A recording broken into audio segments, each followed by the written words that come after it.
बड़े इम्पोर्टेंट कक्षा में, और ये कक्षा जब भी चले हमेशा अद्यतन रहने का प्रयास कीजिए, और वह है इकोनॉमिक्स। दो शब्द होते हैं बड़े चर्चित, एक होता है इकोनॉमी, पहले सुन लीजिए इसके बाद लिखिए, और दूसरा शब्द होता है इकोनॉमिक्स। इकोनॉमी का क्या मतलब होता है? अर्थव्यवस्था की आर्थिक व्यवस्था। यदि मैं कहूंगा कि मैं तुम्हारा की आर्थिक व्यवस्था अच्छी, इसका दूसरा आशय यह है, उक्त पंक्ति में कवि यह कहना चाहते हैं कि इसकी इकोनॉमी अच्छी।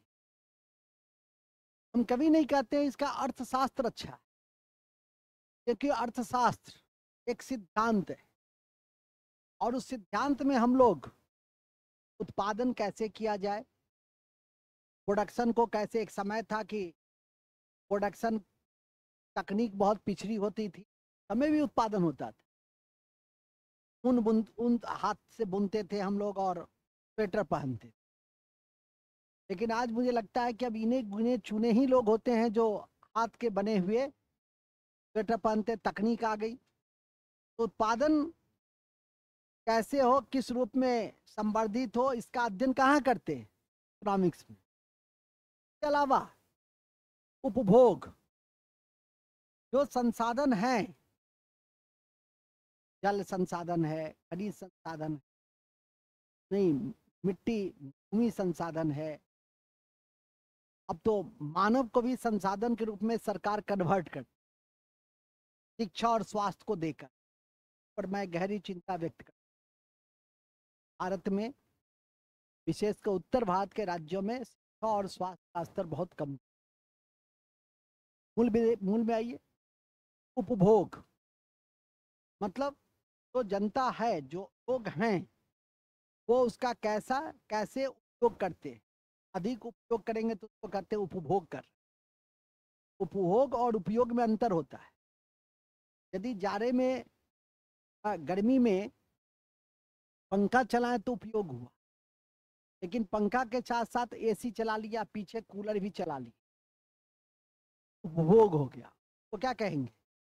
उपभोग कहेंगे। भोग, भोग से बना है। और तीसरा वितरण, तो उपयोग, उपभोग और वितरण का जो सैद्धांतिक रूप में विश्लेषण किया जाता है उसको हम लोग अर्थशास्त्र। वितरण किसका होगा, किसके बीच हो? हम भूमि का वितरण करते, पुनः वितरण करते, भूमि सुधार करते। आजादी के बाद जमींदारी उन्मूलन हुआ, क्योंकि सामाजिक आर्थिक असमानता बहुत अधिक थी, और उसी से उत्पन्न नक्सलवादी आंदोलन, समानता से उत्पन्न नक्सलवादी में थी जिले में। मूल में आइए, क्योंकि जैसे जैसे डेवलपमेंट, विकास का प्रकाश पहुंचेगा, इक्वलिटी आएगी, लोग का आर्थिक उत्पन्न होगा, प्रति व्यक्ति आए तो कमजोर होती।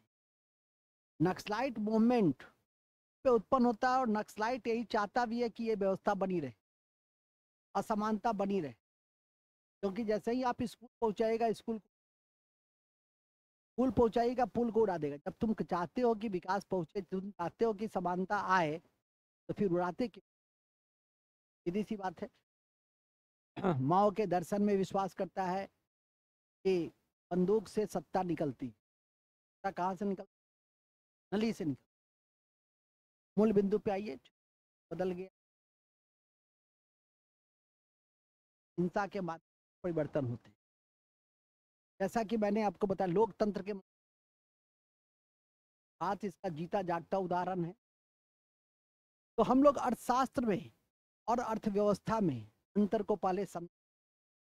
करीब में आप लोगों ने एक नाम सुना होगा जिसका नाम था एडम स्मिथ, जिन्हें अर्थशास्त्र का जनक कहा जाता, व्यवस्था का जनक कहा जाता, अर्थशास्त्र का जनक कहा जाता। हम जब कहते हैं कि भारत चौथा विश्व का सबसे बड़ा अर्थव्यवस्था वाला देश, हम कभी नहीं कहते हैं कि अर्थशास्त्र वाला देश। हम क्या कहते हैं? अर्थव्यवस्था वाला, इकोनॉमी वाला देश होगा, इकोनॉमिक्स वाला देश नहीं होगा। है ना कि इस बच्ची का क्या अर्थव्यवस्था अच्छी कि अर्थशास्त्र अच्छी? अर्थशास्त्र जब कहेंगे तो कहेंगे ज्ञान के स्तर पे, सिद्धांत के अर्थशास्त्र भी है। व्यवस्था का आशय ऐसे से, मुद्रा के स्ट्रेंथ से उसके पास, क्योंकि आजकल अर्थव्यवस्था में, हालांकि आजकल भी जुड़, पूंजी ज्ञान तकनीक भी जुड़ गई है। जिसके पास बौद्धिक पूंजी है, बौद्धिक ज्ञान है, वो आज उन्नत है। वो आज देखते हो, तुम पढ़े लिखे हो तो आजकल यदि में किसी नवाचार है तो पैकेज मिलता है। फलना व्यक्ति को 5 करोड़ का पैकेज मिलता है, फलना व्यक्ति को कौशल है तो भी आप बिकते हैं। वैभव सूर्यवंशी का नाम सुबह में मैंने लिया, क्या है? बौद्धिक संपदा तो नहीं, स्किल है। क्या स्किल है? क्रिकेट का, करोड़ों में बिका। ये बेचारे मास्टर साहब साल के हो गए, नहीं सर हम अभी तक आप 1 करोड़ 10 लाख के लिए सपना दे होगा, लेकिन अभी क्या देखेंगे? सपना को प्राप्त कर लिया, लेवल के स्किल को प्राप्त कर लिया। आजकल मुद्रा ही सिर्फ धन नहीं, बल्कि बौद्धिक पूंजी है, ठीक है कि नहीं? नवाचार है, तकनीक है, वो भी क्या है? वो भी आजकल पूंजी, वो भी आजकल अर्थशास्त्र है, अर्थव्यवस्था है, ठीक है कि नहीं? अपने यहाँ का IAS का पहले बैंक था, तो वो वो जो है अभी 2-3 दिन पहले फ्रेश और बड़ी तेजी से बढ़ रही है। तो क्या है उसका? वो उसका बौद्धिक बौद्धिक तकनीक। एक क्षेत्र में यदि वो असफल रह गया, जबकि ऑलरेडी सफल था, लेकिन इंटरव्यू और फिर बात जो है ना, इंटरव्यू बौद्धिक पे क्या भरोसा था, काम शुरू किया है, धीरे धीरे आगे बढ़ेगा। कहने का मतलब साफ, ये भी क्या है? आपकी बौद्धिक पूंजी यदि रहती है तो ये आपकी अर्थव्यवस्था है। मूल बिंदु पे आ जाए। तो हम लोग एडम स्मिथ को देख रहे हैं। एडम स्मिथ को अर्थव्यवस्था का क्या कहा जाता है? इकोनॉमिक्स का, अर्थशास्त्र का, अर्थव्यवस्था का नहीं, अर्थशास्त्र का जनक कहते हैं। और एक सिस्टम दिया था जिसका था लेसेस फेयर सिस्टम, और हस्तक्षेप की। आज सरकार यदि न्यू इकोनॉमिक पॉलिसी चला रही है 1991 के बाद, तो हम राव मनमोहन मॉडल भी कहते हैं। उस नई आर्थिक नीति के 3 तत्व है: LP, liberalisation, privatisation and globalisation. क्या में पूछा भी जाता है, प्रधानमंत्री के समय आर्थिक नीति कौन वित्त मंत्री थे, कब से शुरू हुआ, कौन से तत्व हैं, कौन से तत्व नहीं हैं, ये सब आपकी परीक्षा में पूछा जाता है। बहुत बेसिक चीजें हैं। और किसी परीक्षा में यदि इकोनॉमिक्स व्यवस्था में न भी हो तो भी इकोनॉमिक्स पढ़ के जाना चाहिए, क्योंकि 2-4 क्वेश्चन जो आप 8-10 कक्षा में पढ़ लेते हैं, उससे दाएं बाएं कुछ जो भी रहेगा उसी से रहेगा, यदि आप उसको बचा लिए, उसको समझ लिए। हर चीज में कहता हूँ कि समझ जरूरी हो। और इसी क्रम में हम लोग आज इस रणनीति कक्षा को सबसे पहले देखें। रणनीति कक्षा में मैंने अभी आपको बताया कि अर्थव्यवस्था और इकोनॉमिक्स, ये जो है आर्थिक व्यवस्था से संबंधित है। जो व्यक्ति विशेष होता है, परिवार विशेष होता है, समाज होता है, देश विशेष। कहते हैं ना, अमेरिका की अर्थव्यवस्था बहुत मजबूत है, ये कहते हैं कि अमेरिका की अर्थशास्त्र बहुत मजबूत है, ये कहते हैं। अमेरिका की अर्थव्यवस्था बहुत मजबूत है, ये कहते हैं। और अर्थशास्त्र के 3 बिंदु कौन से हैं? उत्पादन, उपभोग, और वितरण। तो यहीं से शुरू करें देंगे।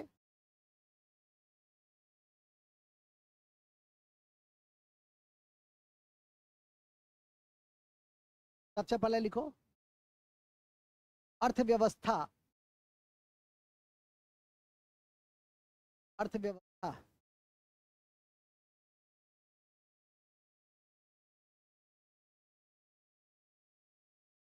व्यक्ति, परिवार विशेष, व्यक्ति, परिवार विशेष,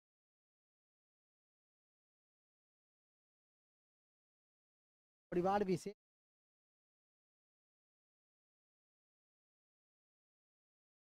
परिवार विशेष,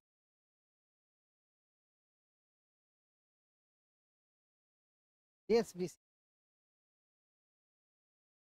संबंधित, देश विशेष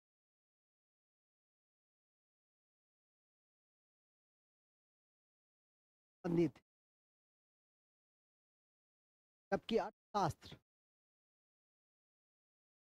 जबकि अर्थशास्त्र शांत है,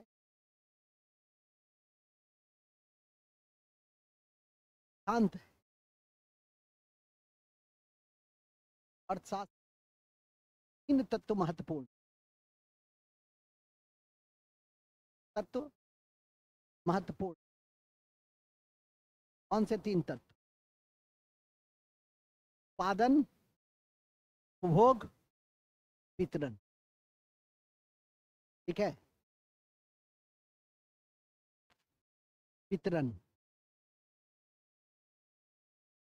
उत्पादन, उपभोग, वितरण। अर्थशास्त्र के सैद्धांतिक सैद्धांतिक या सिद्धांत के द्वारा ही, सिद्धांत के द्वारा ही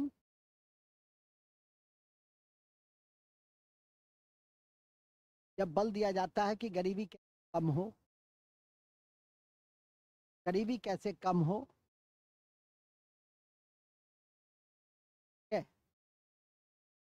गरीबी कैसे कम हो, मांग और आपूर्ति कैसे संतुलन में रहे, मांग और आपूर्ति कैसे संतुलन में रहे, आपूर्ति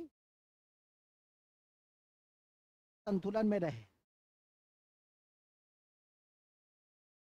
ठीक है, आपूर्ति कैसे संतुलन में रहे। यदि मैं आपसे यह पूछूं यार, अर्थशास्त्र के जो सिद्धांत है उसके तीन निम्नलिखित में से कौन मांग के सिद्धांत को बनाए रखता है? उत्पादन, उपभोग, वितरण, उपयुक्त सभी। उपभोग, जो उपभोग है वो मांग को बढ़ाएगा। ठीक है कि नहीं? नोट में लिख दो, उपभोग मांग को बढ़ाएगा, जबकि उत्पादन लाभ को, जबकि उत्पादन लाभ को। ठीक है, वितरण संसाधन को सीमित, वितरण साधन को सीमित करता है, वितरण संसाधन को सीमित करता है। पक्ष को ध्यान रखिए।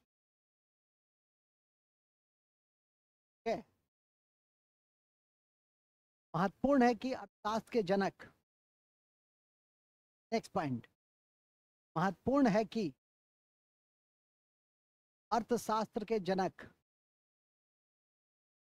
महत्वपूर्ण है कि अर्थशास्त्र के जनक एडम स्मिथ थे। महत्वपूर्ण है कि अर्थशास्त्र के जनक एडम स्मिथ थे। स्कॉटलैंड थे। इन्होंने वेल्थ ऑफ नेशन, इन्होंने वेल्थ ऑफ नेशन नामक पुस्तक लिखा। इन्होंने वेल्थ ऑफ नेशन नामक पुस्तक लिखा, वेल्थ ऑफ नेशन नामक पुस्तक लिखा। एवं एसेस फेयर, एवं फेयर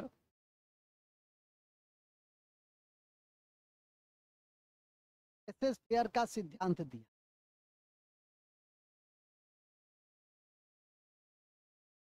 लेसेस फेयर का सिद्धांत दिया एवं लेसेस फेयर का सिद्धांत दिया। ठीक है, लेसेस फेयर का सिद्धांत क्या है? नॉन इंटरफेरेंस पॉलिसी, अहस्तक्षेप का सिद्धांत। ब्रैकेट में लेसेस फेयर, लेसेस फेयर जो एक फ्रेंच वर्ड है। लेसेस फेयर कैसा वर्ड है? फ्रेंच वर्ड है, तो लिख दो ब्रैकेट। अहस्तक्षेप की नीति दिया, किसने दिया? एडम स्मिथ ने दिया। किसने दिया? एडम स्मिथ ने। ठीक है, फिर पैराग्राफ चेंज लिखेंगे। भारत में वर्तमान सरकार भी, भारत में वर्तमान सरकार भी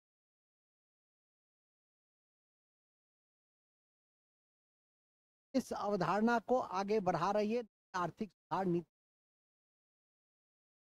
भारत में वर्तमान सरकार भी नीति को आगे बढ़ा रही है, इसी नीति को आगे बढ़ा रही है। नई आर्थिक सुधार नीति, नई आर्थिक सुधार, नई आर्थिक सुधार, नई आर्थिक सुधार नीति के माध्यम,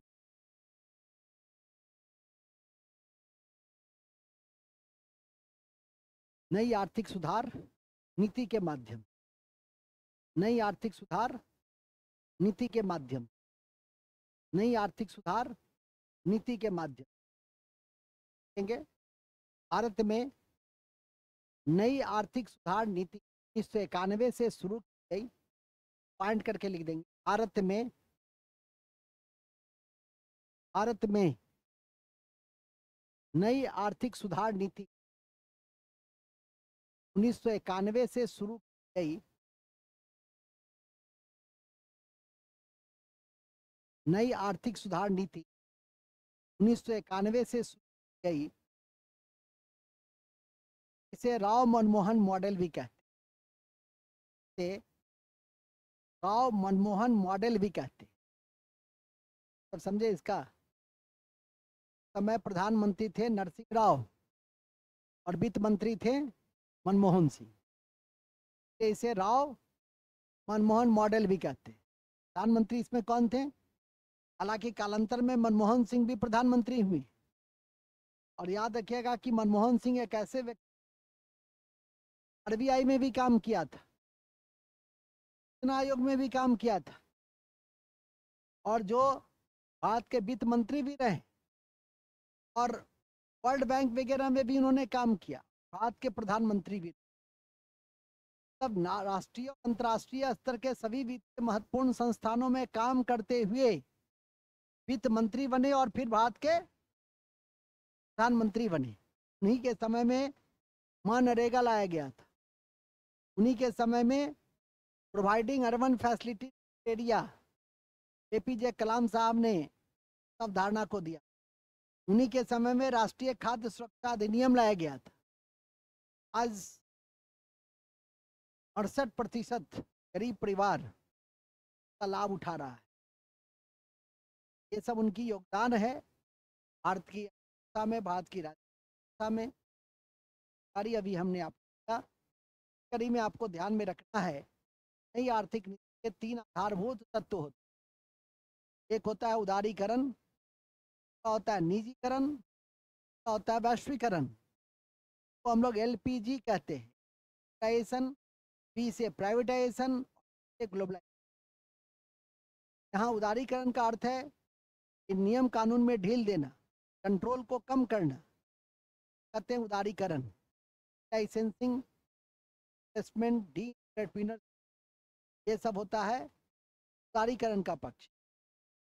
निजीकरण नाम से ही स्पष्ट है, निजी कंपनी को बढ़ावा दीजिए। ग्लोबलाइजेशन, जब श्रम और तकनीक इसके आधार पे किसी देश की अर्थव्यवस्था किसी अन्य देश की अर्थव्यवस्था से जुड़ जाती है।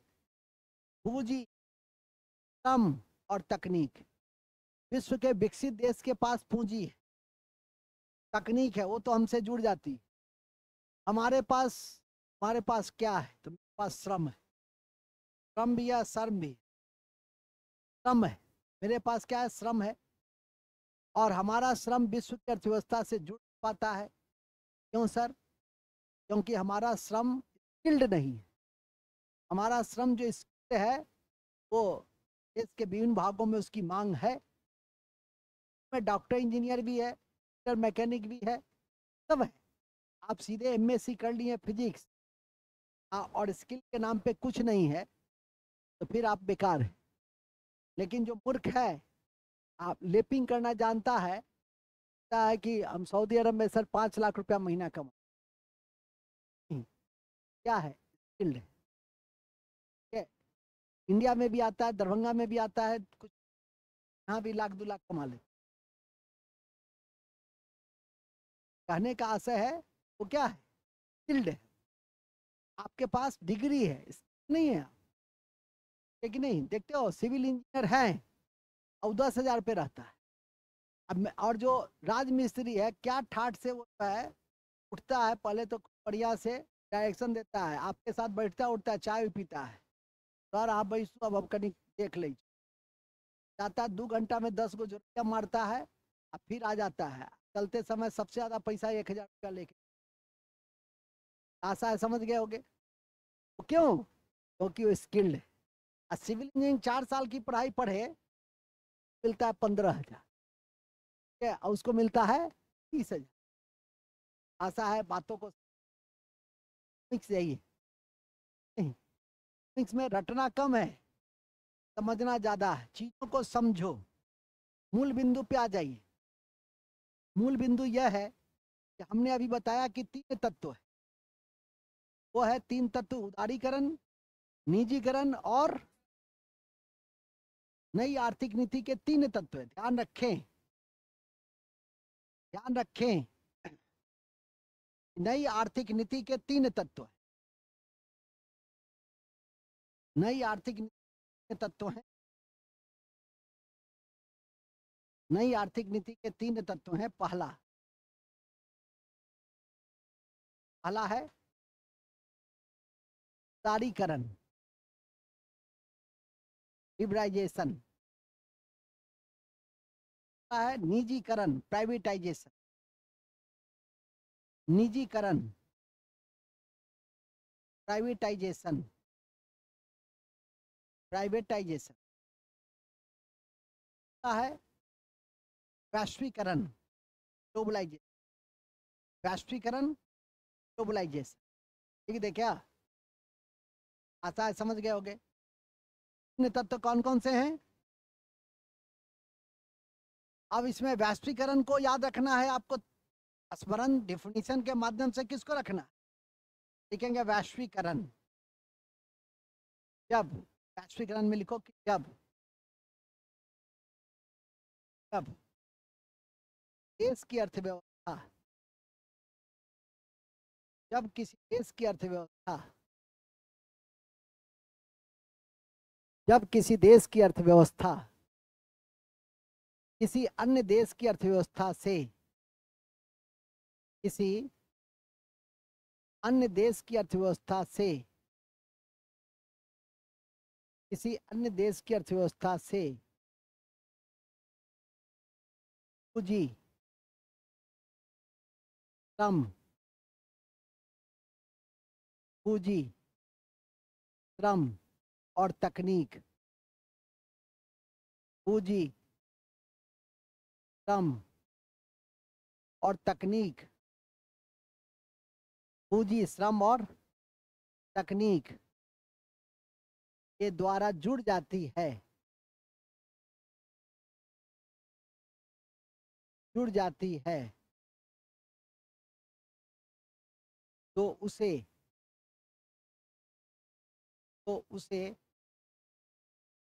वैश्वीकरण का, ग्लोबलाइजेशन कहते। तो क्या कहते हैं? अंडरलाइन कर लो उसको आप। पूंजी, श्रम, तकनीक को अंडरलाइन कर लो। श्रम, तकनीक को अंडरलाइन कर लो। फिर पैराग्राफ चेंज करेंगे। अर्थव्यवस्था, अर्थशास्त्र में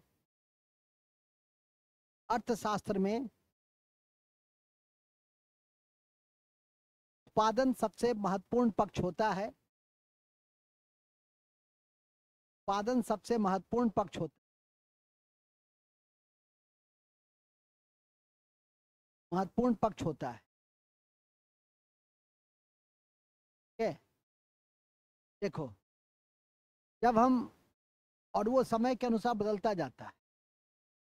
जब हम सभ्य हुए थे तो हम वन से परिचित, लकड़ी से परिचित, लकड़ी से परिचित हुए।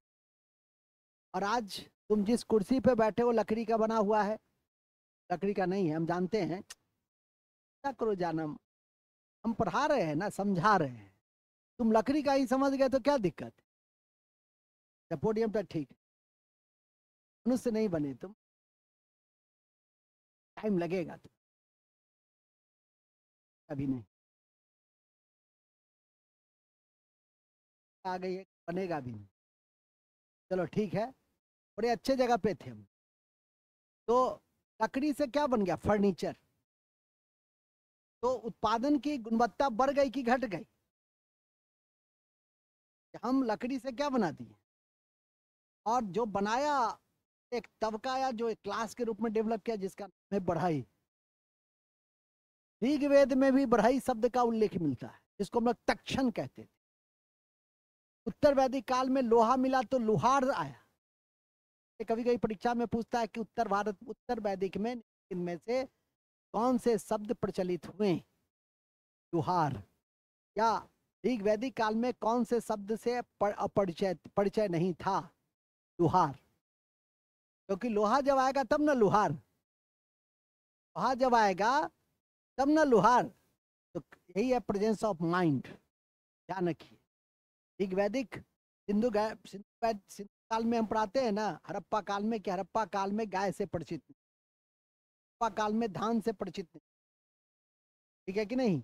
लेकिन कालांतर में हम लोग गाय से परिचित, दूध से परिचय हुआ, दही से। मैं कहता भी हूँ कि बायोटेक्नोलॉजी तो हजारों वर्ष का हमारा तकनीक है, और सबसे पहला बायोटेक्नोलॉजी का जो प्रोडक्ट बना वो था दही। कि दूध से माइक्रो ऑर्गेनिज्म मिलाने से क्या बनता है? दही बनता है। लैक्टोबैसिलस है ना भाई। अब तो पूरा बायोलॉजी पढ़ा के मैं यहाँ पर हूँ, ठीक है कि नहीं? और कहने का मतलब साफ है कि हम लोग उत्पादन को देख रहे थे, और साथ में पहला चीज क्या? उत्पादन। और उत्पादन की गुणवत्ता समय अंतराल तकनीक के माध्यम से क्या होती है? जैसे लकड़ी से फर्नीचर बन गया, ये क्या है? और इससे जो उपभोक्ता है उसमें संतुष्टि अधिक नहीं, तो उपभोक्ता का संतुष्टि क्या है? ठीक हो गया। आगे लिखिए। तकनीक उत्पादन को, तकनीक उत्पादन को बढ़ाता है। तकनीक उत्पादन को बढ़ाता है। ठीक है? अभी बच्चा, क्या नाम है तुम्हारा जी? हाँ, शतांशु, कितना प्यारा नाम। बच्चा भी है। केवल एक ही चीज इसमें गड़बड़ है, मधुमक्खी सत्ता की तरफ बालक। उसको मैंने कल देखा मुल्तानी मिट्टी खरीदते हुए। मिट्टी तो मिट्टी है, लेकिन उसका पैक खरीद रहा था ये। नहीं, क्या दुखी हो रहा है। हम देखे तुमको, तुम मान लो कि मैं बाजार में था, मुल्तानी मिट्टी खरीद रहा था। तब मिट्टी का क्या था? गुणवत्ता। पैकिंग, पैकिंग के माध्यम से, अरे तुम लोग नहीं लगाता, ये लोग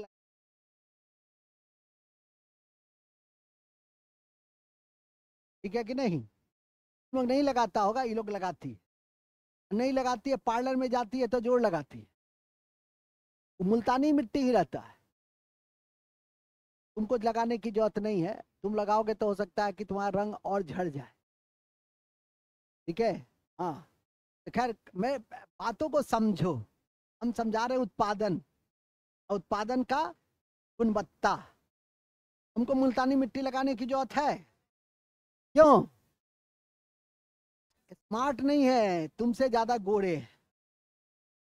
मुल्तानी मिट्टी रंग को क्या करता है? थोड़ा सा तो हाँ बढ़ाता है, ठीक है कि नहीं? गहराता नहीं है, गहराएगा तब तो गया तुम।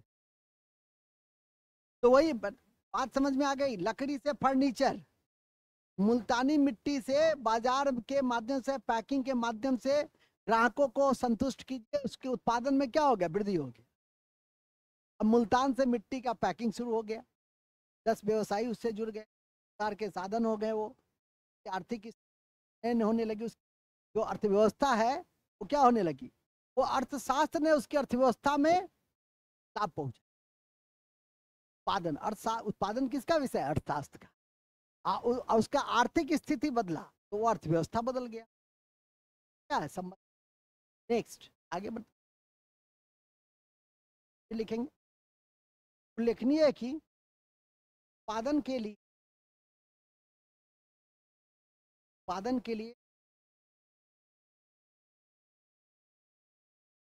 कई साधन होते हैं, मुख्यतः 5 होते हैं। कई साधन होते हैं, जैसे भूमि, भूमि, भूमि, भूमि में हम लोग क्या कर सकते? भूमि के ऊपर में हम लोग फसल उत्पादन करेंगे, भूमि के नीचे में खनिज उत्पादन करेंगे।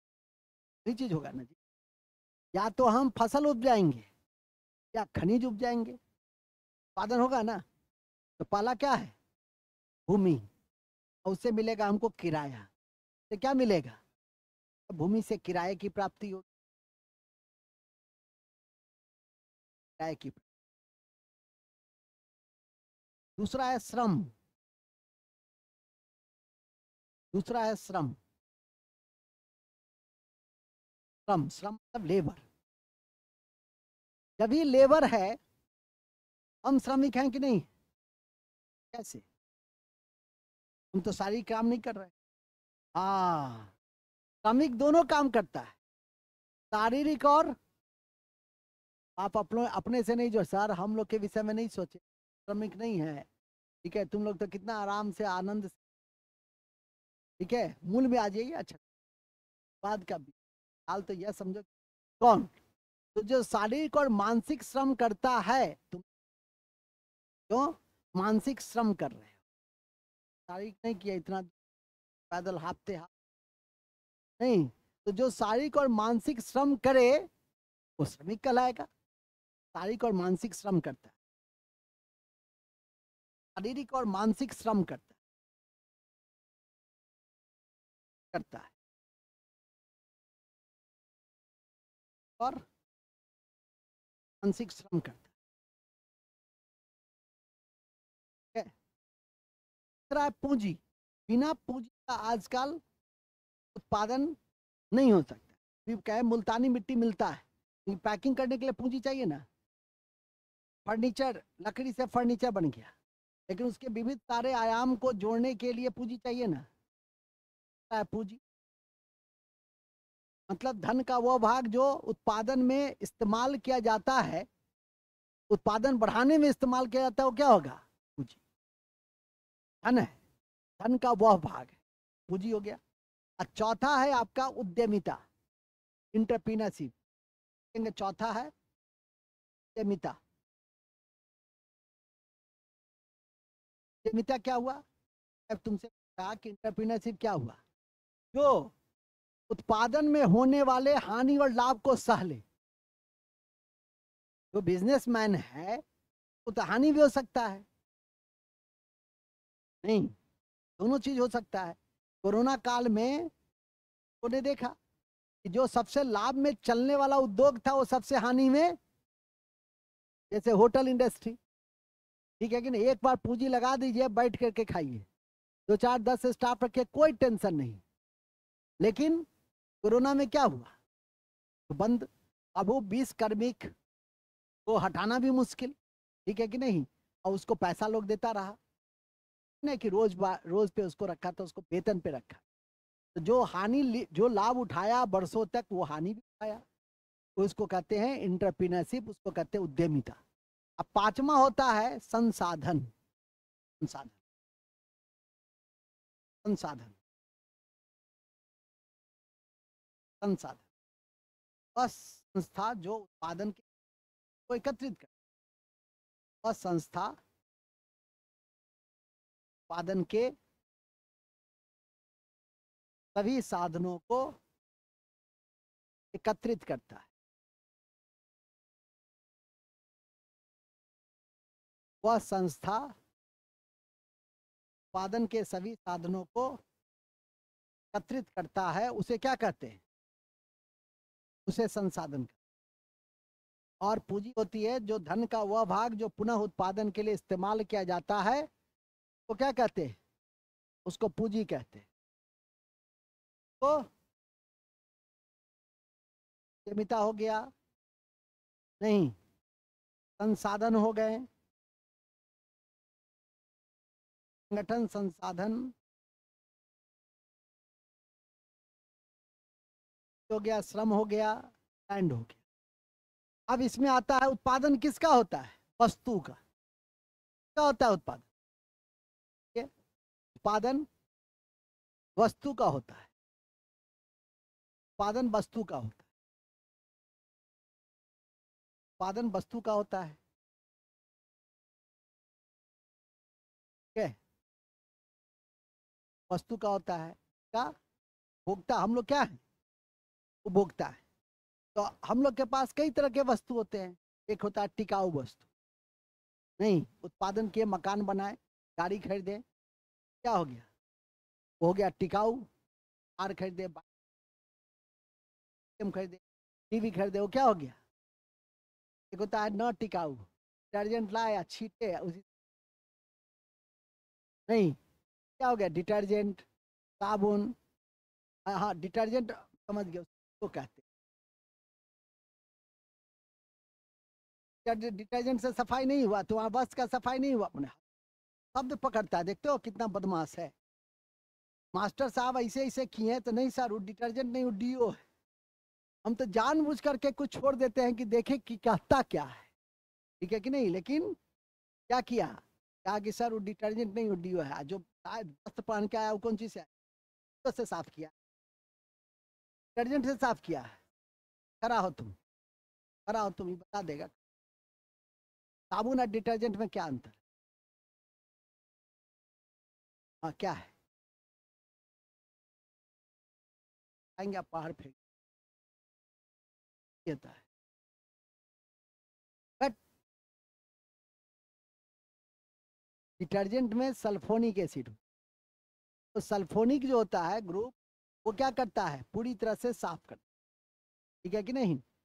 ये अंतर है। सल्फोनिक यौगिक साबुन में नहीं होता है और डिटर्जेंट में पाया जाता है। बंद करेगा।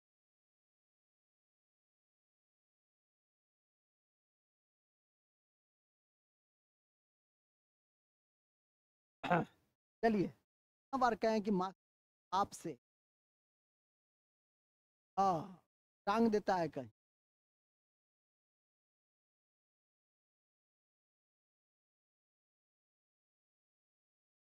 उसमें बाप भी कर दे, बॉस। जो तुम सुनो, तीन चीज बता दे जीवन में हमेशा ध्यान रखो। बाप से पंगा नहीं लेना चाहिए, नहीं तो फिर जीना मुहाल हो जाएगा। बर्दाश्त नहीं होगा, जीना मुहाल। सुबह से शाम तक 20 बार टोकेगा। मास्टर अभी उठो। और तीसरा बॉस, तो बॉस क्या करेगा? घड़ी देखे, कहाँ 9:30 बजा, 9:31 गया, सर 1 ही मिनट तो विलम्ब रहे। ने आई और साथ में बहस किया जो सरकार की अनुशासन, अनुशासन ही क्यों नहीं आपके विरुद्ध। वो वो बॉस जो है क्या हो गया? हो गया बारूद। आशा है समझ गया। तीन चीज लिख लेना है, नहीं बाप से, मास्टर से, बॉस से कभी पंगा। चौथा होता है घर की, तुम्हारे लिए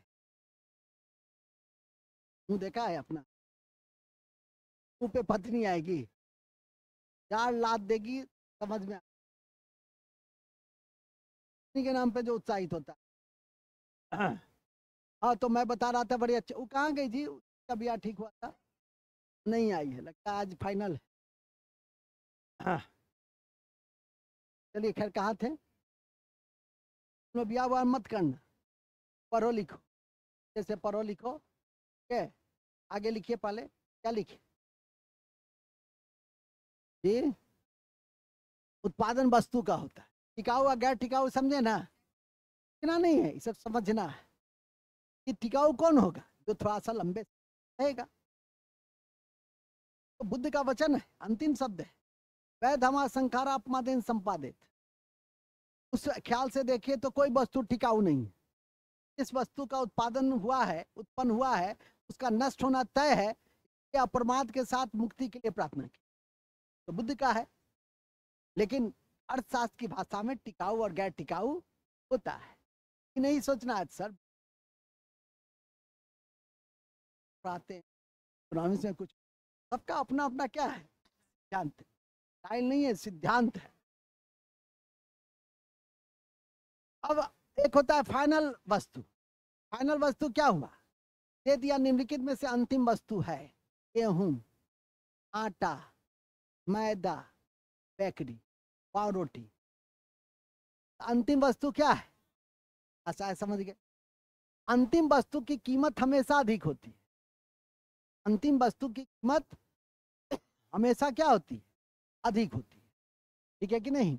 क्यों, क्योंकि अंतिम वस्तु जो सबसे अंत में उत्पन्न होता है, नहीं दूध से दही, पनीर, तो क्या है अंतिम वस्तु, पनीर क्या है अंतिम वस्तु है, ऐसा है, समझ। निम्नलिखित में से अंतिम वस्तु कौन है, अच्छा बात तो पढ़े, अंतिम वस्तु पढ़ने की चीज नहीं होती। अभी क्या कहा मैंने, इकोनॉमिक्स में कई चीज समझो। टिकाऊ गैर टिकाऊ क्या हुआ, जो तुम सीधे लाए खत्म हो गया गैर टिकाऊ, सब्जी लाए खाए चला गया अंदर खत्म, निकल गया बाहर खत्म, ठीक है कि नहीं, ऐसा समझ गए ना।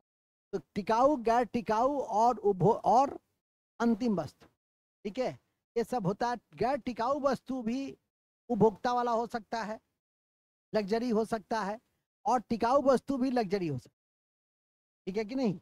वो डिपेंड करता है किस रूप में आपकी आर्थिक आमदनी है।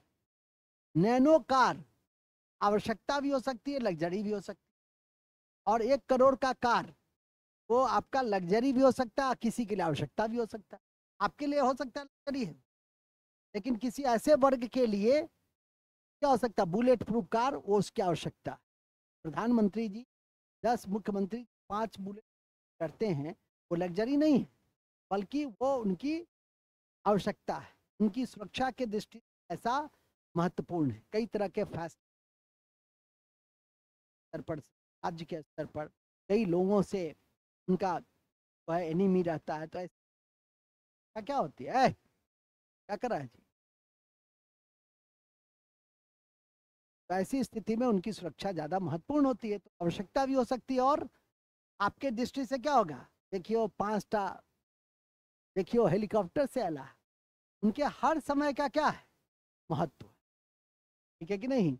आपके हर समय का भले ही महत्व नहीं हो, लेकिन उनके हर समय का जो टॉप लेवल पे हैं, डिसीजन मेकर्स हैं, उनका हर टाइम क्या होता है, मूल बिंदु पे आ जाए। वस्तु समझ में आ गया कि वस्तु कितने प्रकार के हो सकते, 3 मुख्यतः इकोनॉमिक्स की भाषा में। उत्पादन मतलब टिकाऊ, गैर टिकाऊ, और लिख देंगे नोट, नोट। वस्तु 3 प्रकार के होते, टिकाऊ, टिकाऊ, गैर टिकाऊ।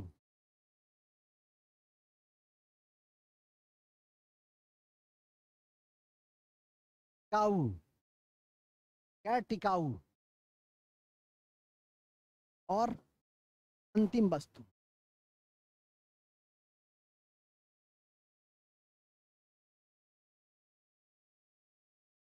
और अंतिम वस्तु, ठीक है, एकदम इकोनॉमिक्स का बेसिक है। पढ़ना क्या क्या है, इकोनॉमिक्स से पढ़ना क्या क्या है उसको देख। अर्थशास्त्र में निम्नलिखित अध्याय महत्वपूर्ण, अर्थशास्त्र में निम्नलिखित अध्याय महत्वपूर्ण।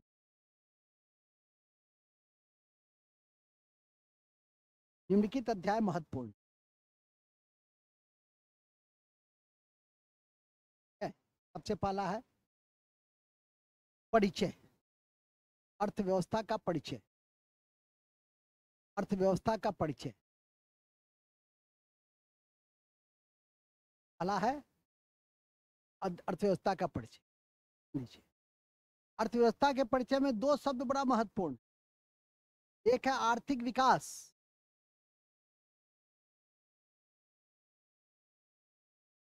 है आर्थिक विकास, और दूसरा है आर्थिक वृद्धि।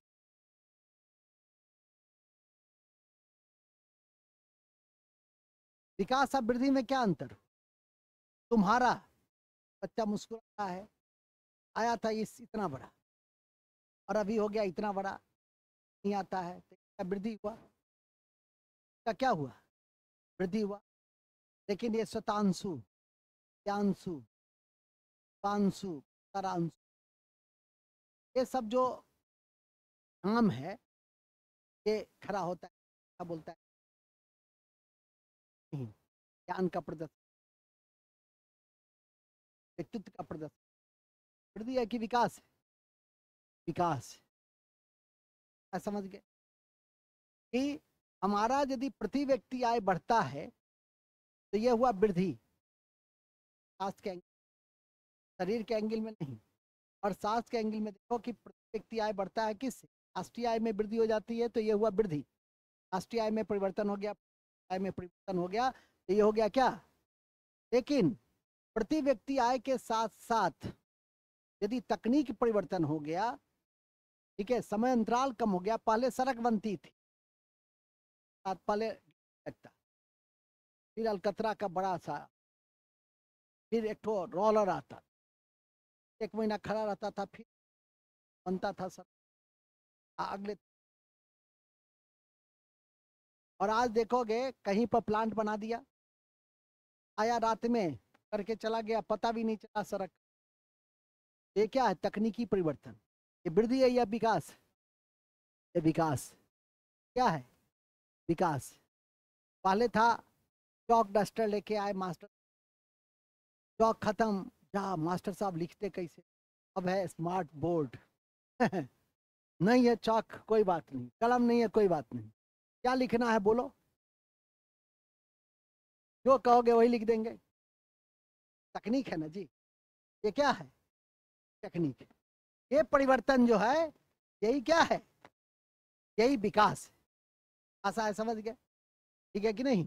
तो आर्थिक विकास में न केवल राष्ट्रीय और प्रति व्यक्ति आय में वृद्धि होती है, बल्कि क्वालिटी ऑफ लाइफ में इसके कारण क्या हो जाती है? वृद्धि हो जाती है, गुणवत्ता बदल जाता है।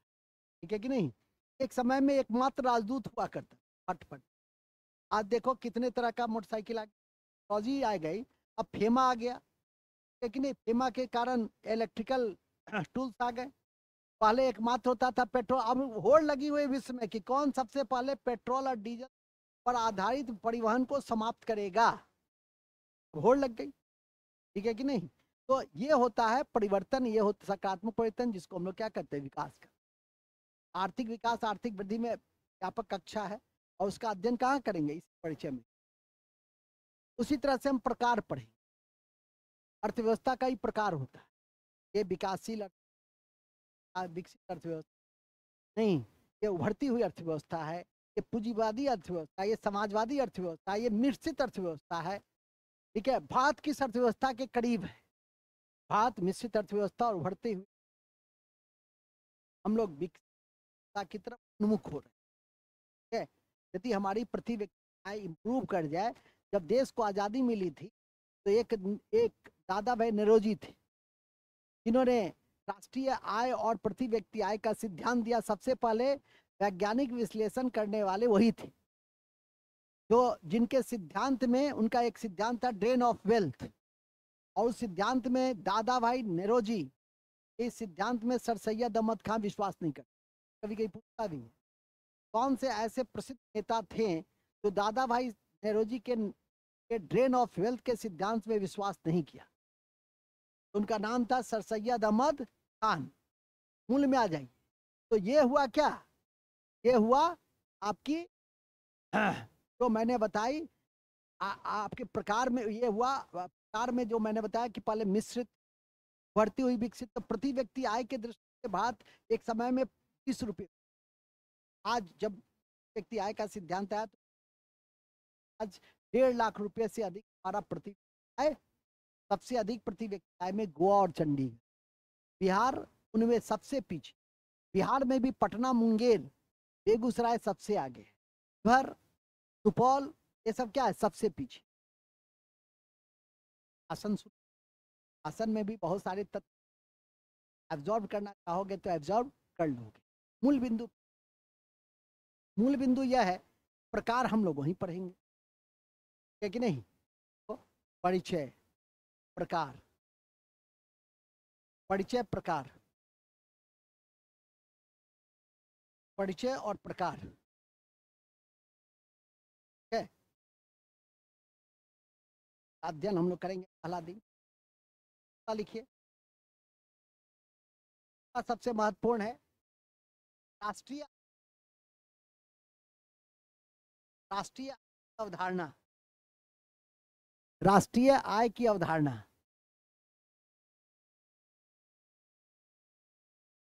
राष्ट्रीय आय की अवधारणा, ध्यान से सुन।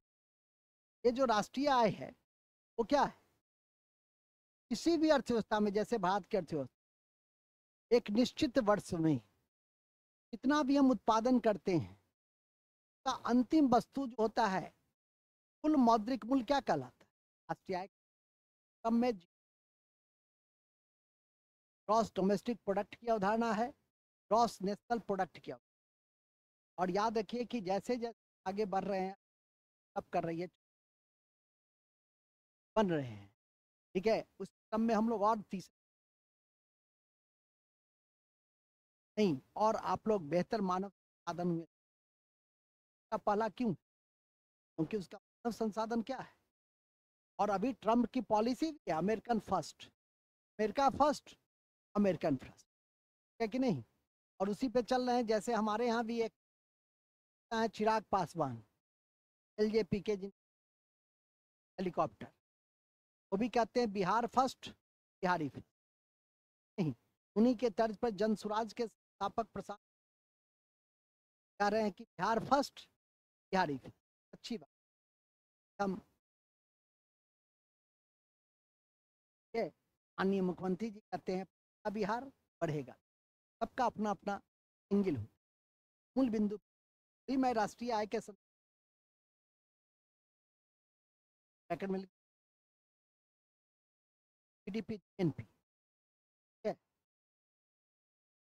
और जीएनपी की कड़ी में हम लोग प्रति व्यक्ति आय सबको भी देखेंगे। यहाँ पे सुन लीजिए, एक इसमें बड़ा इंपॉर्टेंट कॉन्सेप्ट है राष्ट्रीय आय में, और वो है हिंदू ग्रोथ रेट। क्या नाम है उसका, जो राजकृष्ण नामक एक अर्थशास्त्री ने, हमारे यहाँ 1990 तक ग्रोथ रेट बहुत कम था, 3% हमारा ग्रोथ।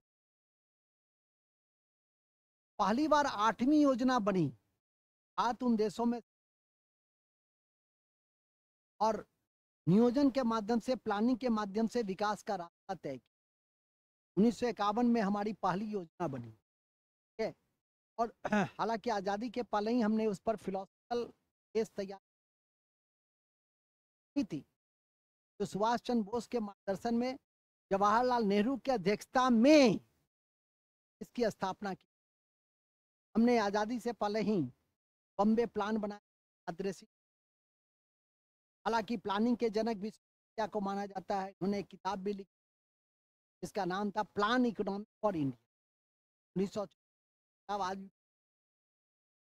अर्थव्यवस्था के जनक कौन, नियोजन के जनक कौन, अर्थव्यवस्था के जनक तो एडम स्मिथ, नियोजन के जनक, नियोजन के जनक विश्वेश्वरैया। उनकी किताब का नाम प्लान इकोनॉमी फॉर इंडिया। अभी छोड़ दीजिए, घर पे जाकर के फिर वीडियो देख लीजिए, क्लास में नियोजन जब पढ़ाएंगे तो बात बताएं, नहीं तो ऐसे ही आपको याद हो जाए, ठीक है कि नहीं। तो अभी हम बता रहे थे राष्ट्रीय आय में Hindu growth rate. Growth rate क्या हुआ कि जब एक तो सामान्य से नीचे जब ग्रोथ रेट रहे तो रेट को जितना हिंदू का वृद्धि दर भी था तो हमने राज्य के संज्ञा दी। लेकिन कालांतर में पहला ऐसा योजना था 8वीं योजना, जब हमने 5.5 लाख दर प्राप्त किया 5. आज देखो कि 8%, 9% वृद्धि दर हमारी। और बिहार उन सभी राज्यों में सबसे आगे है विकास दर में। कौन सा राज्य है? बिहार। क्या मैं पूछ 14% इसका वृद्धि है कि नहीं? का बिहार का मूल में आ जाए। सबका अध्ययन कहाँ करेंगे? इन सबका अध्ययन करेंगे दिन योजना योजना दिन है योजना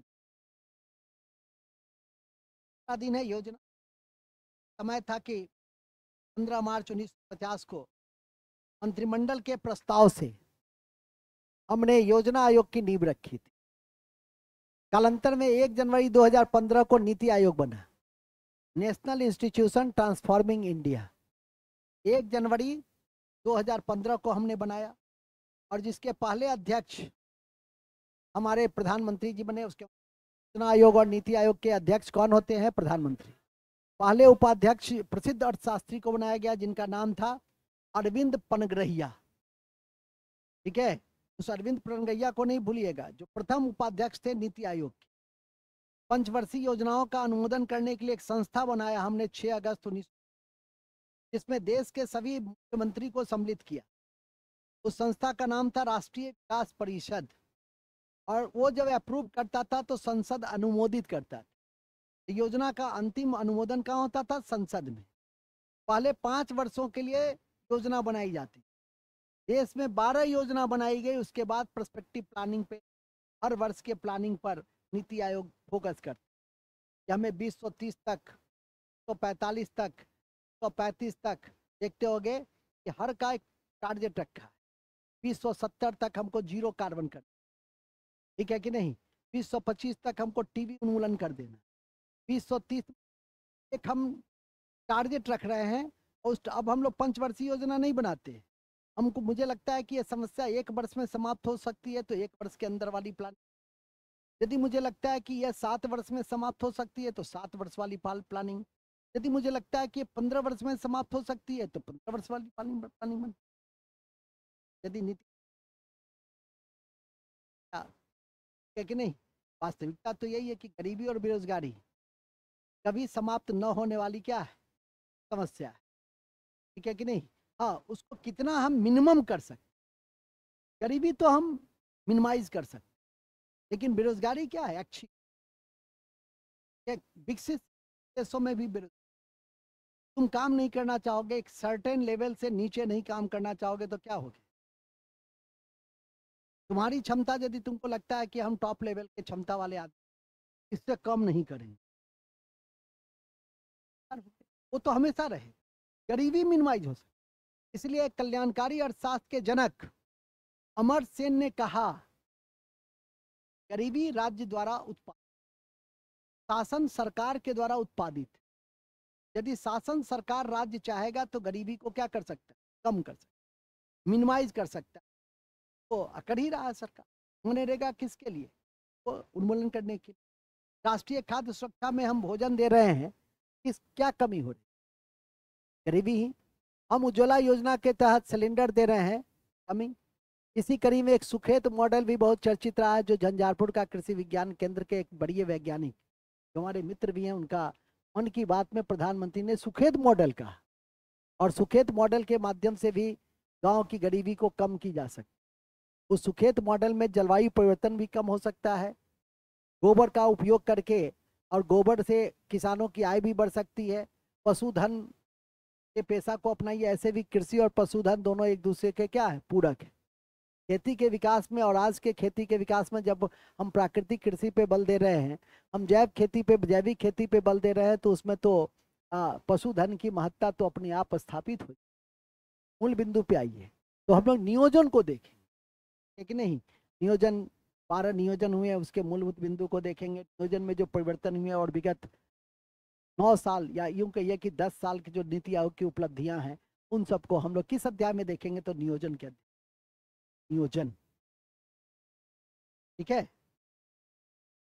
प्रथम नियोजन था 1951 के, 12वीं योजना बनी लास्ट में 2012 से। थीम ही था तीव्र, समतामूलक और समावेशी विकास। समावेशी विकास का क्या अर्थ है? कि हम सबका उन्नयन करें, क्षेत्र के स्तर पर, ठीक है कि नहीं, पेशा के स्तर पर। ऐसा कृषि को विकास करें तो उद्योग को छोड़ दे, उद्योग का विकास करें तो कृषि को छोड़ दे, गांव का विकास करें तो शहर को छोड़ दे। नहीं, गांव और शहर के विकास के अंतर को कम करना है, लिंग के भी अंतर को कम करना है, स्त्री और पुरुष के विकास के अंतर को भी कम करना। आप देखिएगा मापदंड, विकास का मापदंड, तो स्त्री पीछे है, पुरुष आगे, ठीक है। हर वर्ग में, हर जाति में, हर धर्म में महिला क्या है? पीछे छूट गई। इसीलिए समतामूलक विकास में, समावेशी विकास में महिला को भी आगे, इस देखते हो आजकल जेंडर बजटिंग का कॉन्सेप्ट आ गया, ठीक है कि नहीं। जेंडर बजटिंग में इस बात पे बल दिया जाता है कि महिला उन्मुखी की जितनी योजनाएं हैं हम उस पर फोकस करें और टारगेट दे करके और उस उपलब्धि को हम प्राप्त करें। कहने का मतलब साफ है कि हम लोग इस 12वीं योजना के जो मूल लक्ष्य हैं उसको देखें। 2012 से 2017, 17 के बाद नीति आयोग जिस रूप में काम कर रहा है उसकी जानकारी अभी हमने आप। इसके बाद चौथा अध्याय आता है, 5वां, जो भी है निर्धनता और बेरोजगारी, गरीबी और बेरोजगारी, गरीबी और बेरोजगारी गरीबी और बेरोजगारी।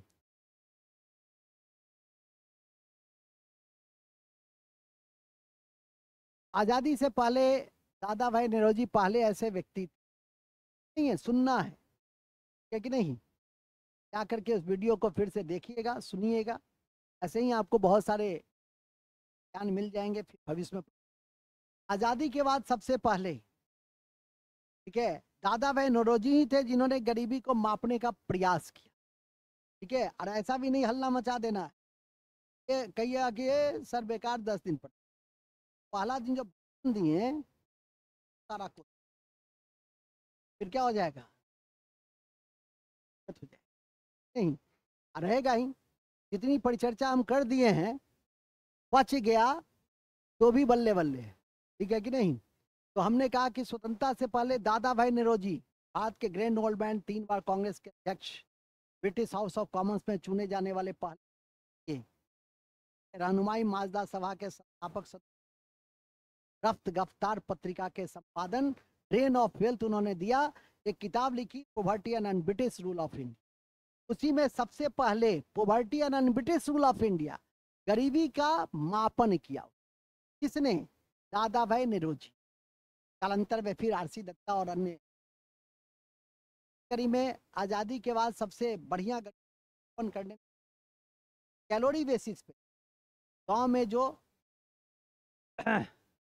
जो 2400 कैलोरी ले रहे हैं उनको उनको गरीबी रेखा के नीचे ऊपर माना जाएगा, और शहर में जो 2100 कैलोरी ले रहे हैं उनको गरीबी रेखा के, मैंने कैलोरी बेसिस की अवधारणा योजना आयोग ने कालांतर में लकड़वाला ने पर, सचिन तेंदुलकर ने, रंगराजन समझाया, उन सब की हमको कर। तब में फिर बेरोजगारी की बातें होंगी, जहाँ गरीबी है वहाँ बेरोजगारी। आज की बेरोजगारी में एक वर्ड है बेरोजगारी के स्वरूप में, का नाम है प्रच्छन्न बेरोजगारी। मतलब प्रच्छन्न बेरोजगारी सबसे अधिक कहाँ है? कृषि की। काम है एक आदमी का, लगे हुए 4 आदमी है, 3 आदमी का जो सीमांत उत्पादकता है वो क्या है? 0 है। यदि एक कुर्सी को, आप कुर्सी को कृषि समझिए, इस कुर्सी को यहाँ से वहाँ लाना है, 4 आदमी लाएगा तो बेकार, 3 आदमी का श्रम क्या है? बेकार है। एक आदमी भी यहाँ से वहाँ ला सकता, तो आशा समझ गए। यही प्रच्छन्न बेरोजगारी सबसे अधिक कहाँ है? एग्रीकल्चर के क्षेत्र। हमारे देश में लगभग बिहार में 77% आबादी, और देश में 52% आबादी जो है वो कृषि, ठीक है कि नहीं। और भारत में 17% और राज्य में 22%। याद रखिए, अमेरिका जैसे देश सिंगल डिजिट में लोग कृषि के अधिक उत्पादन करते, हमसे अधिक उत्पादकता करते हैं। समझ के पीछे की मूल अवधारणा क्या है?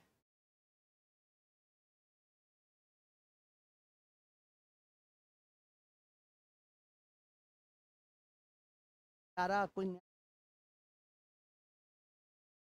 कान पकड़ेंगे बाहर कर देगा।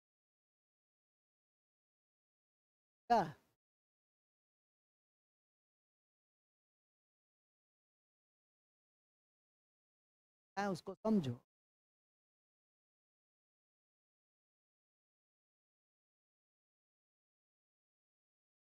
तो बता रहा था मैं कि बेरोजगारी सबसे ज्यादा कहाँ है? कृषि के क्षेत्र में। आशा है समझ गए कि हम लोग बेरोजगारी और गरीबी को देखेंगे। फिर आता है नेक्स्ट अध्याय, और वो उस स्क्रीन में देखिएगा, ध्यान रखिएगा कि कुछ सामाजिक योजनाएं हैं, वो आपकी परीक्षा के लिए बड़ा इंपॉर्टेंट है। तो लिखेंगे सामाजिक कार्यक्रम और योजनाएं, सामाजिक कार्यक्रम और योजनाएं,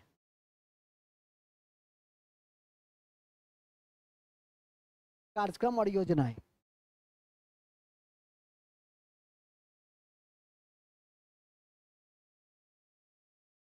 आजादी के बाद से योजना बनाए हम। और लेकिन कुछ योजना ऐसी है जो आज तक पूछे जाते हैं कि परिवार नियोजन योजना कब बना। आज 1952 की योजना भी पूछी जाती है। राष्ट्रीय प्रसार कार्यक्रम कब से चलना शुरू है कि नहीं, तो उस समय की योजना भी पूछी जाती है। और वर्तमान की योजना भी पूछी जाती है कि प्रधानमंत्री स्वनिधि योजना कब चलाएगी। ठीक है। हाल ही में लाडली बहना योजना किसने, राज्य सरकार ने चलाया। स्वनिधि योजना 2020, याद रखिए। तो कहने का मतलब है कि 1952 से लेकर 1924 तक की इतनी भी महत्वपूर्ण योजना तुम्हारी परीक्षा के दृष्टि बता रहे थे। बेटी बचाओ बेटी पढ़ाओ योजना। प्रधानमंत्री जब प्रधानमंत्री पहली बार बने, ये प्रधानमंत्री पहली बार याद आया कि बेटी के भी कुछ 22 जनवरी 15 कार्यक्रम, हालांकि हंगामा ज्यादा था। सिर्फ 100 करोड़ रुपए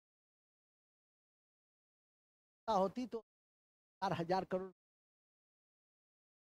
तो प्रतीकात्मक महत्व है बेटी पढ़ाओ बेटी बचाओ। कल काम तो हम कर रहे हैं, नहीं बचाओ कहते नहीं, हम पढ़ाते। पढ़ने से तुम बच गई तो बच गई, अब फिर भी नहीं बच पाती हो, शादी करिए। हम कहते हैं भाई पढ़ाई करो, पहले अपना मुकाम हासिल कर लो, इससे आपको उसको प्राप्त कर लो। ठीक है कि नहीं? लेकिन वो छोड़ करके शादी के पीछे पड़े हुए हैं। मूल बिंदु पे आ जाइए। ठीक है। तो मूल बिंदु यह है कि ये तो 52 से 2024 तक की योजना, तो 52 से 2024 तक के मुख्य। अभी उजाला योजना कर रहे थे 2016 में, 30 अप्रैल 2016 को उजाला योजना की बात हुई। उजाला योजना ना, अब लिखाएं। अब आता है इकोनॉमिक्स में, और वो है विदाउट एग्रीकल्चर इकोनॉमिक्स पूरा होगा भी नहीं। अभी इंडियन इकोनॉमी, इसकी आत्मा कृषि में बसती। भारतीय कृषि भारतीय कृषि, ठीक है। भारतीय भारतीय कृषि के भी सभी पक्ष देखेंगे, इकोनॉमिकल पॉइंट से देखेंगे। इकोनॉमिक्स से पढ़ा रहे हैं तो इकोनॉमिक पॉइंट से। इकोनॉमिकल पॉइंट क्या है? एग्रीकल्चर के डेवलपमेंट के भारत सरकार ने इकोनॉमिक के लेवल पे क्या क्या किया। ठीक है। ऋण प्रदान करने की कौन कौन से संगठन बनाए, कौन कौन सी योजनाएं चलाई, इस पे हमको बल देना है। पहली योजना में ही हम लोगों ने कृषि पे बल दिया, हेराल्ड होमर मॉडल को अपनाया। आज हम लोग किसान सम्मान निधि योजना 2019 प्रति 4 महीने पे हम लोग 2,000 रुपया, वर्ष में 6,000 रुपया। तो किसान सम्मान निधि योजना की बातें होंगी। हमने एक दिन बताया भी था आपको कि देश में पहली बार कृषि 2000 ईस्वी, देश कृषि प्रधान बनी आजादी के 53 साल के बाद। सबसे पहले हम लोगों ने आज शंभू बॉर्डर पे सुबह में भी मैं बता रहा था कि शंभू बॉर्डर पे किसान गोली थे। हमारे मामा जी ने,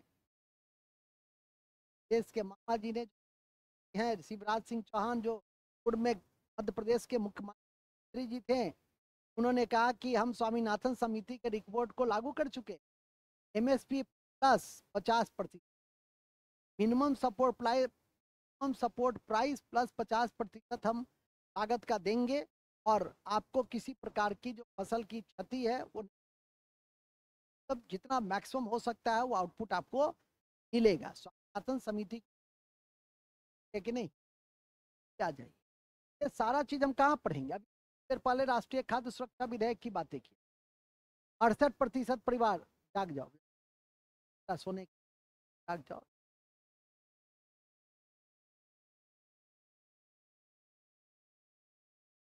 में बढ़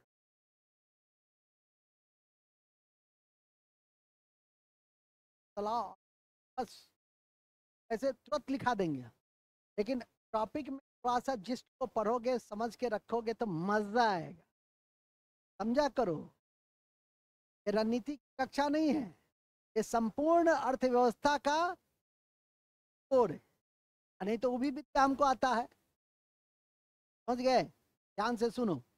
हाँ, तो मैं बता रहा था कृषि, तो कृषि में हम लोग उस मैकेनिज्म को भी देखेंगे, डिलीवरी मैकेनिज्म को भी देखेंगे, ऋण मैकेनिज्म को देखेंगे, संस्थाओं को देखेंगे, हम नेफेड को भी देखेंगे, तो ट्राइफेड को भी। ठीक है कि नहीं? हुडको को नहीं देखेंगे, हुडको का संबंध है आवास से, हुडको का संबंध किससे है? केंद्रीय आवास से। हम एमएसपी को भी देखेंगे कि हम प्राइस के समस्त पक्ष को देखने का प्रयास करेंगे। स्वामीनाथन समिति को भी देखेंगे, शांता कुमार। आजकल तो ऐसे भी एक टर्म भी है चर्चित है, प्रोटीन इन्फ्लेशन। प्रोटीन इन्फ्लेशन ये होता है कि अंडा मुर्गी का दाम बढ़ गया, मुर्गी का भी दाम बढ़ गया। अब तो 1 जनवरी आ रहा है, बिना का हैप्पी न्यू होता भी नहीं। ठीक है कि नहीं? बिना मुर्गी का हैप्पी न्यू ईयर होता भी नहीं। हमको तो कभी कभी समझ में नहीं आता कि यदि मुर्गी ना रही तो क्या लोग हैप्पी न्यू ईयर नहीं मना पाएंगे? नहीं, तो बिना मुर्गी का मनाइए, मुर्गी को हैप्पी न्यू ईयर में भी छोड़ दीजिए। बेचारा एक दूसरे को हैप्पी न्यू ईयर नहीं कह पाता है, और कहने के पहले ही वो चल बसता। चलिए आगे चलेंगे।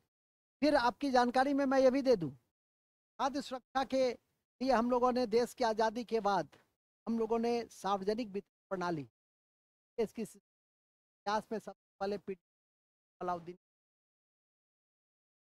आज़ादी के बाद नेहरू जी के समय, फिर कालांतर में वाजपेयी जी की सरकार बनी तो टारगेटेड, और टारगेटेड पीडीएस में क्या हुआ? तो जरूरत नहीं।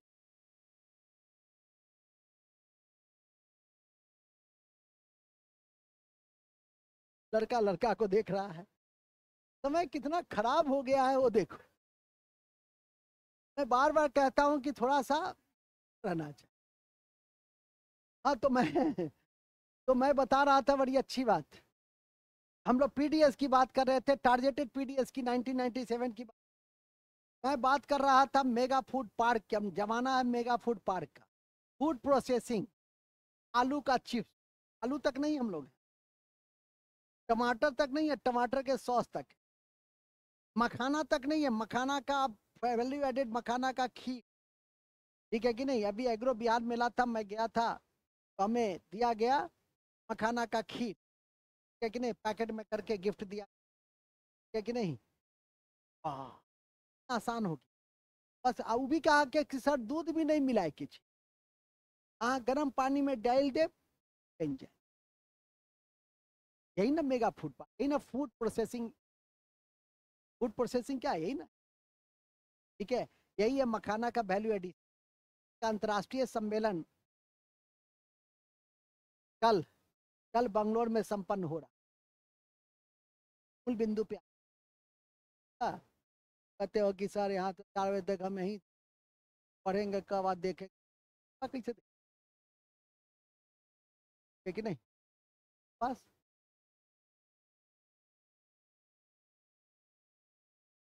आपके पास मोबाइल रहता है, मेरे पास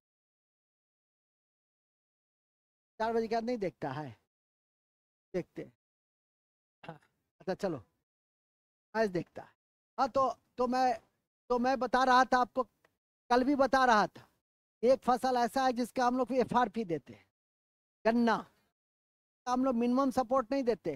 मिनिमम सपोर्ट हम लोग देते हैं 23 फसलों का, जो CCA के द्वारा अनुशंसित रहता है, cabinet committee on economic affair.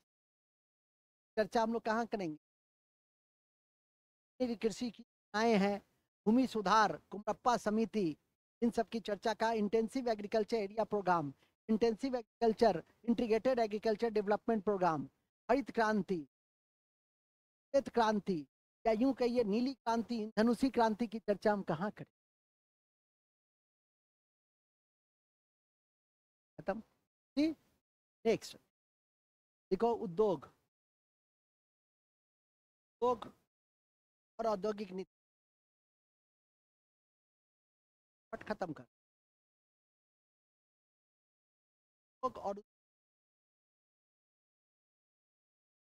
और क्या अभी मैंने बताई आपको, उद्योग औद्योगिक कड़ी में यही देखिएगा। पहला औद्योगिक नीति हम लोगों ने श्यामा प्रसाद मुखर्जी की अध्यक्षता में 1948 में 1952 में ही बनाया, 56 में बनाया महालनोबिस मॉडल। बड़े उद्योग पे हम लोगों ने बल दिया। 1986 में राजीव गांधी जी के समय में बना, 1 में नई आर्थिक सुधार नीति के तहत बनाया।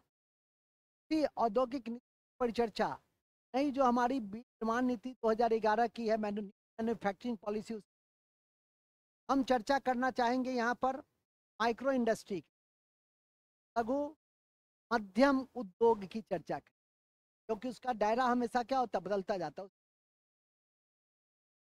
और अन्य समितियों और उद्योग योजनाओं की, और केंद्र सरकार जो हाल में स्टेप्स उठाए हैं, उन सब की परिचर्चा करते हुए औद्योगिक उत्पादन सूचकांक, इसमें हम 8 कोर सेक्टर को जोड़ते हैं।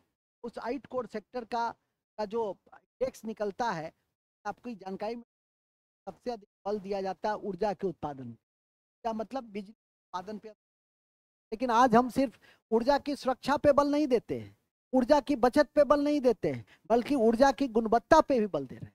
ऊर्जा की गुणवत्ता क्या है? नवीनीकरण ऊर्जा, सौर ऊर्जा, पवन ऊर्जा, भूतापीय ऊर्जा, ये ज्वारीय ऊर्जा, ये है आपकी ऊर्जा का गुणवत्ता। ऊर्जा की सुरक्षा क्या है कि यदि डिमांड 1000 मेगावाट है तो हमको यदि 1100 मेगावाट मिल रहा है तो ये ऊर्जा का सुरक्षा है। के सम्मान में आप लोग ताली बजा दीजिएगा थोड़ा सा। बैठिए, बैठ जाइए तब। अरे इसी तरह से टहल टहल के आ जाइए, ठीक है। 8 बजिया छूट गया तो 10 बजिया है, 12 बजिया है, इंटरसिटी है, सब बहुत सारा है। हाँ, तो मैं बता रहा था, उद्योग के विषय में बता रहा था, अच्छी जगह पे था। नहीं नहीं, हम लोग ऊर्जा बचत में थे। ऊर्जा बचत क्या है? चारों ओर उजाला है, चारों ओर उजाला है, फिर भी ये फैल जला है। ये क्या है? ऊर्जा का बचत नहीं, ये ऊर्जा का मिसयूज है। इसलिए समय रहते गधों पहले ऊर्जा का बचत करो, समझा दिया। ऊर्जा का बचत समझा दिए। ऊर्जा बचत समझ में आ गई? ऊर्जा बचत ये होता है, वो तो जरूरी है, क्योंकि वो जरूरी है, चेहरा चमक होना।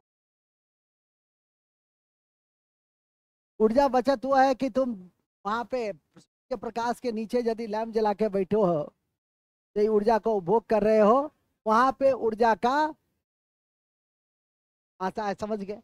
तो ये है उद्योग में हम लोग पढ़े, ठीक है। क्या यहाँ से कहाँ तक? औद्योगिक नीति, औद्योगिक उत्पादन सूचकांक, ऊर्जा की सुरक्षा, ऊर्जा का बचत, सभी ऊर्जा की गुणवत्ता, इन सभी बिंदुओं को हम लोग देख। आज सरकार तीनों। नेक्स्ट, अब आइए बैंकिंग, मुद्रा, लिखेंगे मुद्रा, बैंकिंग और पूंजी बाजार। मुद्रा, बैंकिंग और पूंजी बाजार।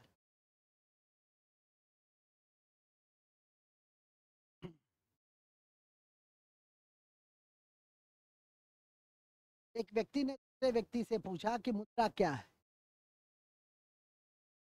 नहीं जानते हो मुद्रा क्या है? मुद्रा ये है। नहीं, ये नहीं डायलॉग हुआ। ये मुद्रा वह है कि जो पैसा है, जो रुपया है, और जिसका निर्गमन केंद्रीय बैंक आरबीआई करता है, ये मुद्रा नहीं है। मुद्रा यह है जो भुगतान के रूप में, विनिमय के साधन के रूप में स्वीकार किए जाते हैं।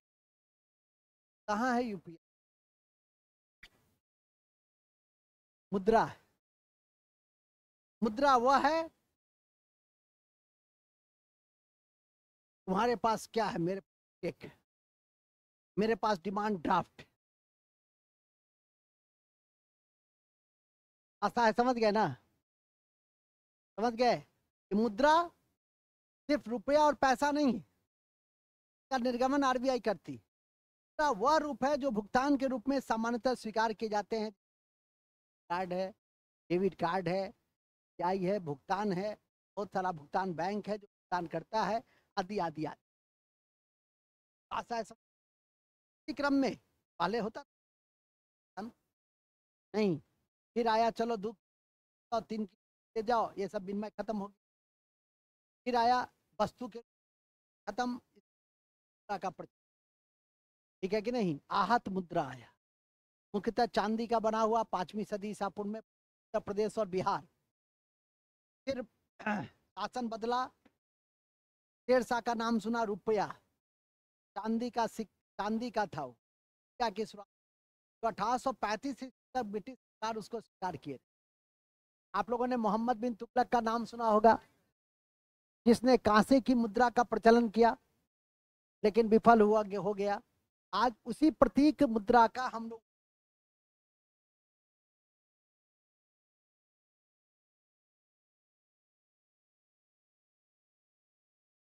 बेटा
तो मैं बता रहा था मुद्रा के विषय में,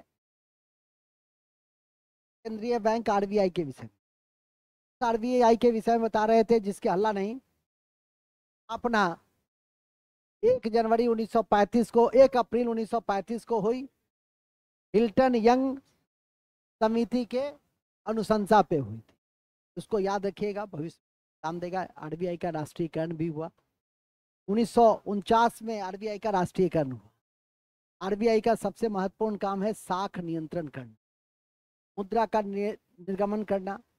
एफडीआई, फॉरेन डायरेक्ट इन्वेस्टमेंट, जो सबसे ज्यादा महाराष्ट्र में आती है, बिहार में सबसे कम आती है एफडीआई। महाराष्ट्र, गुजरात, तमिलनाडु, यही 3 राज्य है जहाँ एफडीआई सबसे अधिक आती है। आरबीआई के रोल को भी हम लोग इसमें देखेंगे, मुद्रा बैंकिंग में। फिर हम लोग पूंजी बाजार, शेयर बाजार को भी हम लोग देखने का प्रयास करेंगे। बुल बियर को भी देखेंगे। बुल बियर 2 दलाल होता है, जिसको हम लोग तेजरिया और मंदरिया कहते हैं, की भी चर्चा करेंगे। और इस तरह से इस अध्याय को मूर्त रूप देंगे। साथ में सरकार की जो मॉनेटरी पॉलिसी है, हर 2 महीने पे आरबीआई मॉनेटरी पॉलिसी जारी करता है, और उसके तहत बैंक रेट आता है, सीआरआर आता है, रेपो रेट आता है, रिवर्स रेपो रेट आता है, एसएलआर आता है। डिफरेंट जो टूल्स है उसको अपनाते हैं। तो उन सब के विषय में हम लोग इसी कक्षा में आपको जानकारी देंगे। और साथ में पूंजी बाजार और मुद्रा बाजार से संबंधित जो भी नए उपागम अपनाए गए हैं, सबको हम लोग देखेंगे। बेसल बैंकिंग है स्विट्जरलैंड में, और आज बैंक उसी के आधार पर क्या होती है, आगे बढ़ती है। मुद्रा से जुड़ा हुआ एक योजना भी बड़ी चर्चित योजना है, को सहायता दे रही। एक 8 अप्रैल 2015 से मुद्रा योजना की शुरुआत हुई थी। व्यापारियों को सहायता दी जाती है उनकी सोच के रूप में। उप योजना भी बड़ा इंपॉर्टेंट है। सब में ओपन मार्केट ऑपरेशन को भी देखेंगे। फिर आता है next public finance budget. Public finance और बजट। पब्लिक फाइनेंस और बजट। पब्लिक फाइनेंस और बजट को हम लोग देखें। पब्लिक फाइनेंस बजट क्या है? पब्लिक फाइनेंस और बजट की है कर व्यवस्था, टैक्स है,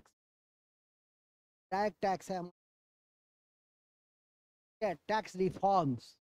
इन सबको हम लोग अध्ययन किस में करते हैं? पब्लिक फाइनेंस में। तो फाइनेंशियल मिनिस्ट्री के द्वारा जारी किए जाते हैं। अभी भारत के फाइनेंस सीतारमण भी दरभंगा के दौरे, और इस सब में आप इस बात को जानेंगे। फिर बजट, राज्य सरकार भी आर्टिकल तहत बजट बनाती, और 112 के तहत केंद्र सरकार भी बजट। उस बजट के स्वरूप को हम लोग देखेंगे। सार्वजनिक आय, व्यय, योजनागत व्यय, गैर योजनागत व्यय, सबको करके ये आंकड़ों पे आधारित है। सार्वजनिक वित्त और बजट जो है वो आंकड़ों पे आधारित कक्षा होती है। प्रत्येक वर्ष बजट में कुछ नहीं आती है, नए स्वरूप किए जाते हैं। वो सब भी आपकी परीक्षा के दृष्टि तो हम लोग एक बजट की सार्वजनिक और कर व्यवस्था और बजट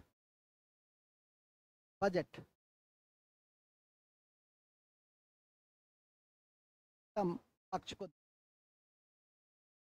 ये नवीनतम पक्ष में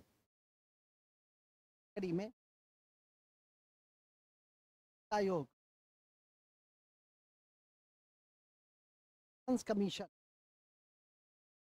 वित्त आयोग,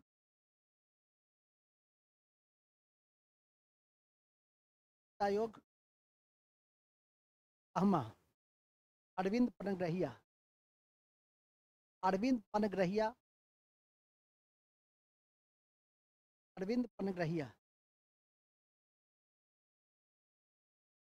अध्यक्षता में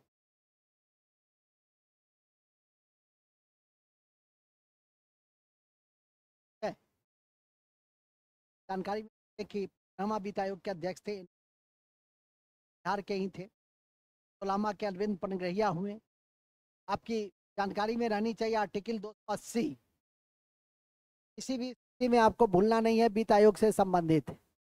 आपकी नॉलेज में सबसे बड़ा टैक्स रिफॉर्म आजाद हिंदुस्तान में था GST, goods and services tax.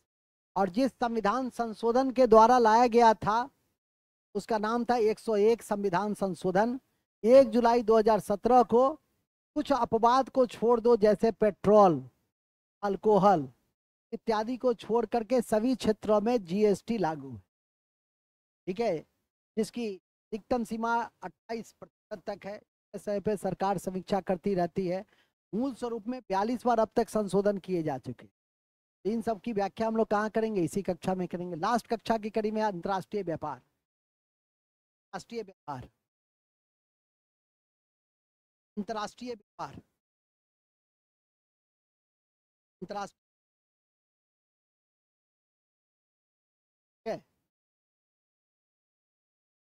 अंतर्राष्ट्रीय व्यापार। अंतर्राष्ट्रीय व्यापार में क्या पढ़ेंगे? अंतर्राष्ट्रीय व्यापार में पढ़ेंगे आयात निर्यात, दृश्य व्यापार, अदृश्य व्यापार, और भारत सरकार की निर्यात का व्यापार नीति कड़ी में कई बार हम लोग रुपये का मूल्यांकन भी करते हैं। हम लोगों ने अभी तक रुपया का 3 बार मूल्यांकन किया। पहली बार 1949 में, बार 1966 में, तीसरी बार 1991 में। तो हम लोगों ने 3 बार अब तक रुपया का मूल्यांकन किया है व्यापार को बढ़ाने के। इन सबको हम लोग देखेंगे। हम लोग अंतर्राष्ट्रीय व्यापार के क्षेत्र में समझौता करते हैं, सेपा सेका करते हैं, उसको देखेंगे। भारत की व्यापार नीति को देखने का प्रयास इस कक्षा में करेंगे। और बिल्कुल ये ऐसा कक्षा है कि अद्यतन इसमें रहना। ठीक है कि नहीं। तो इन सब बिंदुओं को एक साथ हम लोग देखने का प्रयास कहाँ करेंगे, कक्षा में। ठीक है कि नहीं। तो वहाँ लिख लो आयात निर्यात, आयात निर्यात, अब ब्रैकेट में आयात निर्यात, रुपये का मूल्यन, ACZ, रुपये का अमूल्यन। 3 बार हुआ ना, कहे ना। इसके अलावा कमा करके लिखे तेज, ACZ 2006 में लाया गया था। ACZ मुद्रा की परिवर्तनीयता, मुद्रा की परिवर्तनीयता, और फेरा एवं फेमा, फेरा और फेमा, फेरा और फेमा, फेरा foreign exchange regulation act, FEMA होता है फॉरेन एक्सचेंज मैनेजमेंट एक्ट। फेरा आया था 1973 में, ठीक है, और फेमा आया था 1 जून 2000 को। इस सब की व्याख्या हम लोग इस कक्षा में देखें। ठीक है, आगे बढ़िए। नेक्स्ट अध्याय है और लास्ट अध्याय है अंतर्राष्ट्रीय वित्तीय संगठन। अंतर्राष्ट्रीय वित्तीय संगठन, अंतर्राष्ट्रीय वित्तीय संगठन।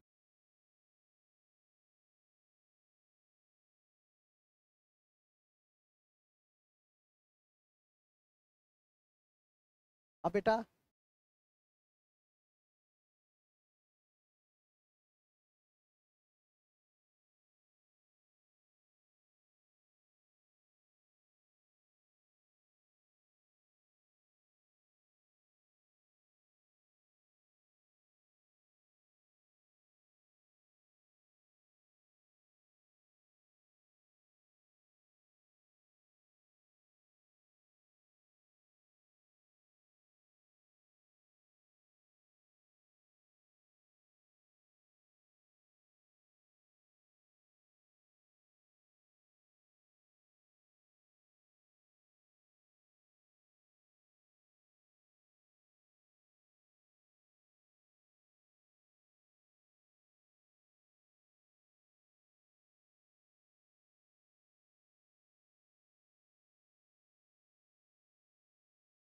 सब में आप देखेंगे अंतर्राष्ट्रीय संगठन। अंतर्राष्ट्रीय संगठन में क्या देखेंगे, वर्ल्ड बैंक को देखेंगे। आए आदमी नहीं, हम लोग देखेंगे अंतर्राष्ट्रीय मुद्रा कोष को देखेंगे, विश्व बैंक को देखेंगे। ब्रेटन वुड्स सम्मेलन में वैश्विक स्तर पर असमानता को कम करने और समकालिक विकास को बढ़ावा देने के लिए हम लोगों ने 2 संस्था को, हालांकि 3 संस्था की अनुशंसा की थी ब्रेटन वुड्स में। एक विश्व बैंक था, दूसरा अंतर्राष्ट्रीय मुद्रा कोष था, और तीसरा था अंतर्राष्ट्रीय व्यापार संगठन। लेकिन कतिपय कारणों से ITO की नींव नहीं पड़ी। कालांतर में 1995 में WTO बना, विश्व व्यापार संगठन बना। तो हम लोग इसी अंतर्राष्ट्रीय वित्तीय संगठन, और उसके अलावा अब तो नए कई विकास संगठन बन गए हैं वित्तीय में, जैसे ब्रिक्स का न्यू डेवलपमेंट बैंक, ठीक है कि नहीं, Asia infrastructure investment bank AIIB। ऐसे कई संगठन बने हैं जिसकी संपूर्ण व्याख्या इसी कक्षा में होगी, इसी अध्याय में होगी, लिखेंगे। World bank,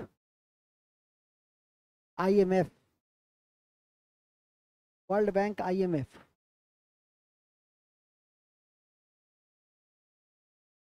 WTO, WTO, WTO, Asian development bank, new development bank,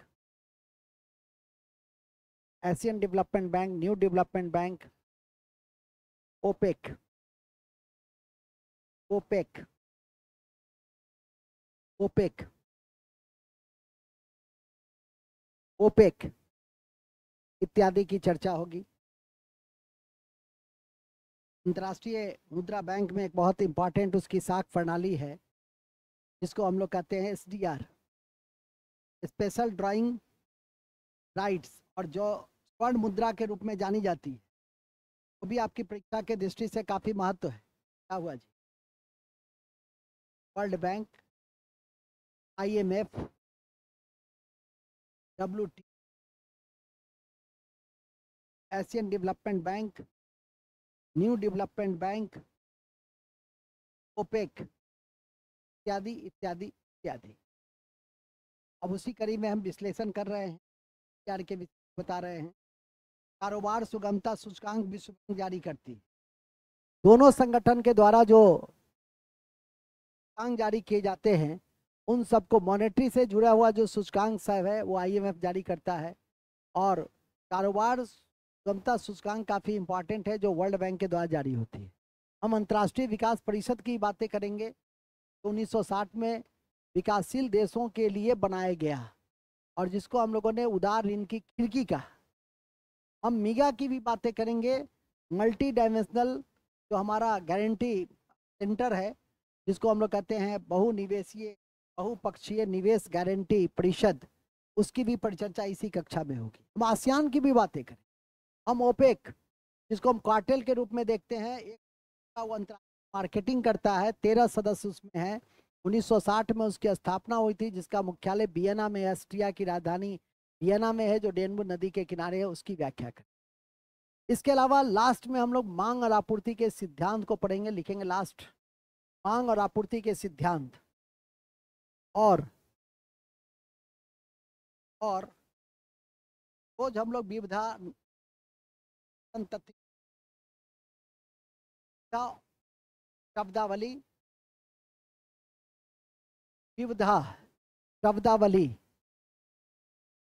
new glossary, नए नए वर्ड्स आते हैं। जैसे देखा होगा आपने, न्यूज़ देखते होंगे तो देखा होगा कि हमारे देश में विगत साल 7.7 मिलियन गिग इकोनॉमी स्टेबल हुआ, उसके माध्यम से रोजगार बढ़ा। ये गिग इकोनॉमी क्या है?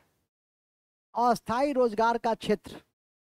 जिस अर्थव्यवस्था में अस्थायी रोजगार मतलब रेहड़ी वाला वो जो आता है तुम लोग को जीमेट पहुंचाने, क्या है, टोमेटो साइकिल से आता है, ठीक है कि नहीं, या उबेर ओबेला क्या है, वो सब जो उबेर है ना, उबर वगैरह सब जो वो मोटरसाइकिल वगैरह जो चलाता है, रैपिडो वगैरह सब, वो सब गिग इकोनॉमी का हिस्सा है।